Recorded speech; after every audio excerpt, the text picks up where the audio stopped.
कि अब दुनिया इंडिया को लेक्चर नहीं करती और अगर इंडिया को लेक्चर करें तो इंडिया जो है उसको उनको स्नब कर देता है। ओ यार, तुम उनसे पैसा मांग रहे हो, उसको डर लग रहा है कि पैसे डूब जाएंगे। बिल्कुल इस तरह का फाशिज्म है जिस तरह का हम बड़ी बड़ी मिसालें देते हैं हिटलर और मैसोलिनी और इन लोगों की। पाकिस्तान के जनरल झूठ बोलते हैं कि 1.5 अरब टन कोयला है सिंध में, थर में 1.5 अरब टन, पता नहीं कितने अरब टन, जो पाकिस्तान को दुनिया के सबसे अमीर तरीन इकोनॉमी बना देगा।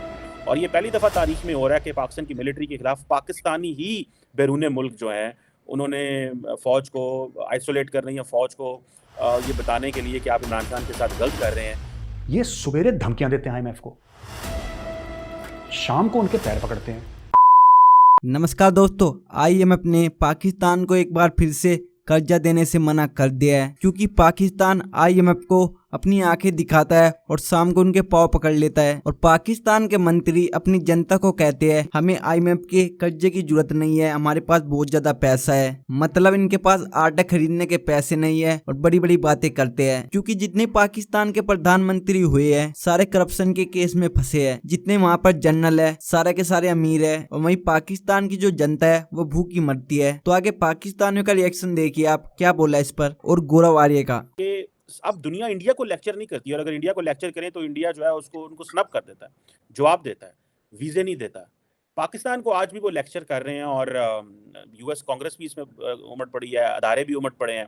और ये पहली दफ़ा तारीख में हो रहा है कि पाकिस्तान की मिलिट्री के खिलाफ पाकिस्तानी ही बैरून मुल्क जो हैं उन्होंने फ़ौज को आइसोलेट कर रही है, फ़ौज को ये बताने के लिए कि आप इमरान खान के साथ गलत कर रहे हैं, इस तरह की कैंपेन शुरू कर दी है। So what do you make of that और इसकी क्या इम्प्लीकेशन हो सकती है हमारे ऊपर इन केस अगर इंटरनेशनल कम्युनिटी एक टफ पोजीशन ले ही लेती है? जी सर। देखें जी, ये होना ही था बिल्कुल ये एक्सपेक्टेड था जो रिएक्शन हुआ है इंटरनेशनल कम्युनिटी की तरफ से।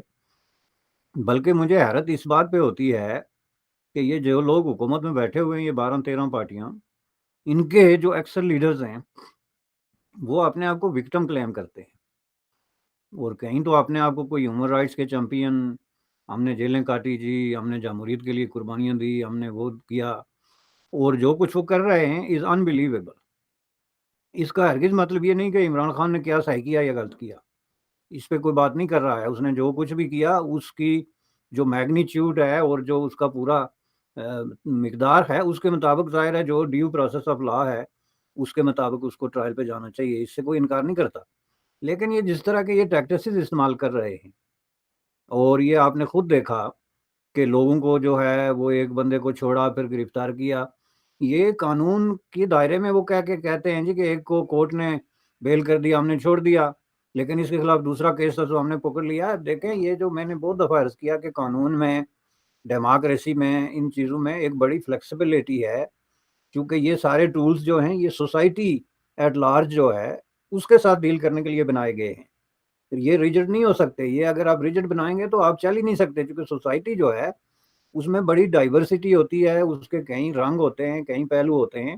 तो आपको ये चीज़ें, कानून, ये चीज़ें एक गाइडलाइन, एक प्रिंसिपल के तौर पे सामने रख के तो आगे बढ़ना होता है। अब कानून में ये गुंजाइश है कि आपने किसी शख्स को, जज ने जो है वो रहा कर दिया तो उसके खिलाफ दूसरा केस है, तो उसको फ़ौरन जो है जेल के बाहर गर्दन से पकड़ें, यानी बाजू से नहीं बल्कि गर्दन से पकड़ के तो ऐसे घुमा के तो उसको फिर अंदर ले जाएँ। तो ये कौन-सा कानून है?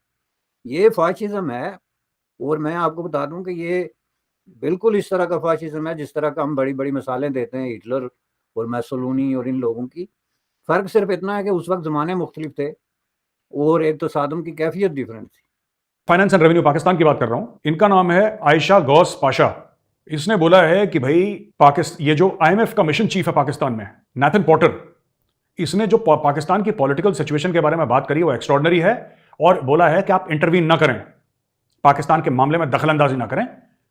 अच्छा, पोटर ने बोला क्या था? पोटर ने ये बोला था कि आईएमएफ ये चाहता है कि पाकिस्तान में जो चल रहा है ये शांतिपूर्वक रिजॉल्व हो जाए, पाकिस्तान के आईन, पाकिस्तान के कॉन्स्टिट्यूशन के हिसाब से।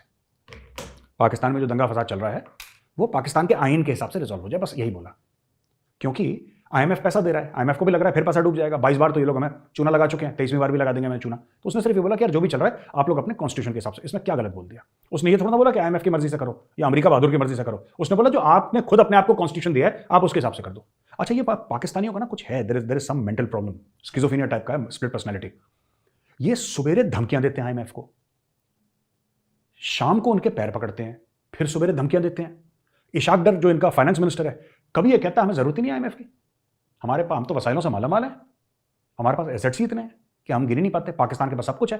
पाकिस्तान के जर्नलिस्ट झूठ बोलते हैं कि 1.5 अरब टन कोयला है सिंध में, थर में 1.5 अरब टन, पता नहीं कितने अरब टन, जो पाकिस्तान को दुनिया के सबसे अमीर तरीन इकोनॉमी बना देगा।